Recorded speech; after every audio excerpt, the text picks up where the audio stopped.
bidyong ito, ating tutunghayan ang kwento ng isang binatilyo na pilit niyang binuhat ang isang sakong kupra ng nag-iisa.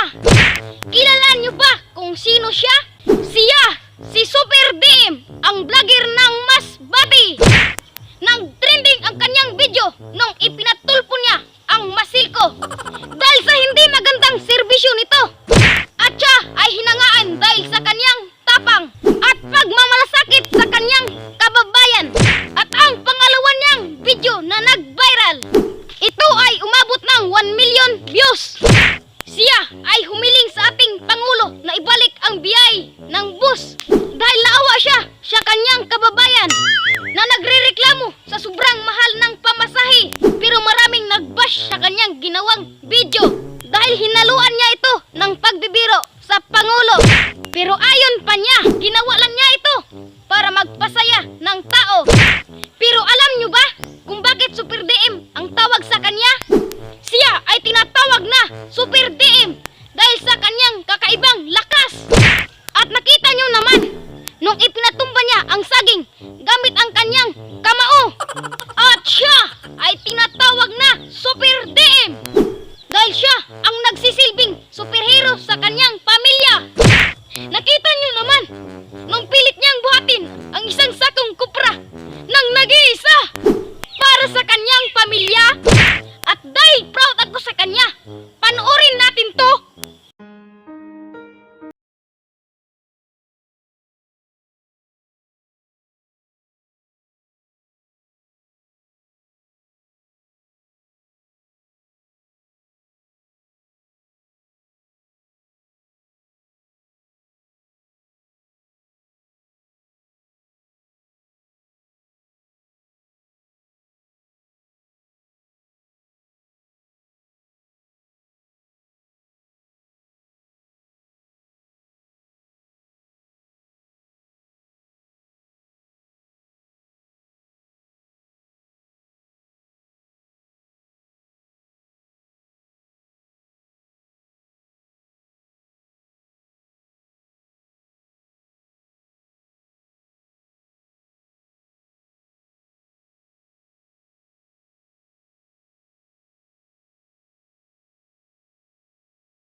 Huwag ako na Super DM, sir, pero wala naman talaga akong superpower, sir.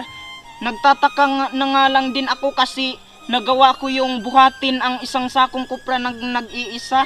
Kaya nagpapasalamat na lang ako sa ating Panginoon kasi binigyan niya ako ng lakas kasi nagawa ko na buhatin yung kupra ng nag-iisa. Kasi wala akong magawa kasi nag-iisa lang ako doon, wala akong kasama. So hindi naman pwede na wala akong gagawin kasi kaya tiniis ko na lang kahit mabigat, kahit nanginginig na yung paa ko sa pagbuhat. Nilagay ko muna sa paa ko bago ko nilagay dito sa abaga ko. So yun, nakaya ko naman po gamit ang tukod. Pero hindi naman pwede na hindi ko talaga yun bubuhatin ang kupra kasi malayo na yung pinuntahan ko, yung kakargahan ko, tapos wala ring mangyayari kung hindi ko yun bubuhatin. Kaya tiniis ko na lang kahit mabigat para makakarga lang ako. Hindi naman ako naawa sa aking sarili kasi sanay naman ako sa hirap, sir. Pero mas naawa lang ako, sir, sa kabayo ko, sir, kasi yung kabayo na palagi kong kinakargahan, sir, hindi na nakapagpahinga, hindi na nakakain, palaging gutom kapag kakargahan, sir. Tapos yung pa dito pa niya banda sa likod niya na sir, na sugatan, sir, dahil na palaging nagkakarga ng mabigat, sir. Kaya naawa ako sa kabayo ko, sir. Sana may tumulong sa akin, makabili lang ng isang kabayo para makapagpahinga naman yung isang kabayo. Kahit kunting halaga lang, makabili lang ng kabayo kasi naawa talaga ako sa kabayo ko, sir. Noon pa man, ipinagmamalaki ko na ang kabayo. Proud ako sa kabayo namin kasi dati pa, yan ang hanap buhay namin. Magkarga ng kupra, pero naawa talaga ako sa kabayo kasi nasusugatan niya ang likod niya. Kaya sana naman sa mga nakapanood ng video na to, tulungan nyo kami, tulungan nyo ko kahit isang kabayo lang kasi naawa na ako sa kabayo namin. So yun lang po, sir. Maraming salamat sa programa mo, sir.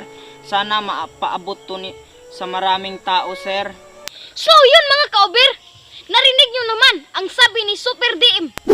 Hindi raw siya naawa sa kanyang sarili, mas naawa pa siya sa kanyang kabayo.